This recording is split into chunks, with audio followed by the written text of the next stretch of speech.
Hello everyone, আসসালামু আলাইকুম। আজকে খুব সহজে আমি তেলের পিঠা কীভাবে বানাই সেই রেসিপিটি আপনাদের সাথে শেয়ার করব। আশা করি ভালো লাগবে।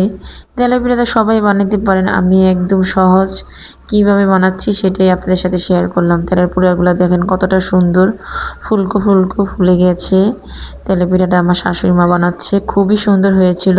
তেলের পিঠা ফুলবে 100%। সেটা যদি আপনি চালটা বেটে নেন তাহলে তেলের পিঠাটা ফুলেই ফুলে। এত সুন্দর হয়েছে পিঠাটা, খেতে অনেক সফট, অনেক মজা হয়েছিল।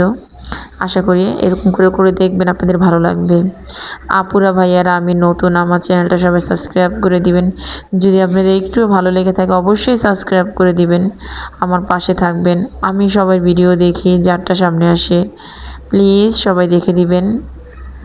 এই তো আমি সাথে আরেক ধরনের পিঠা বানিয়ে নিয়েছি, ছোট ছোট কলা দিয়ে। রেসিপিটা দেখাতে পারিনি, কলা, পাকা কলা দিয়ে এরকম ছোট ছোট বড়ার মতন বানিয়ে খুবই মজা লাগে খেতে। এই তো আজকে আমি 2 ধরনের পিঠা বানিয়ে নিব। আল্লাহ হাফেজ।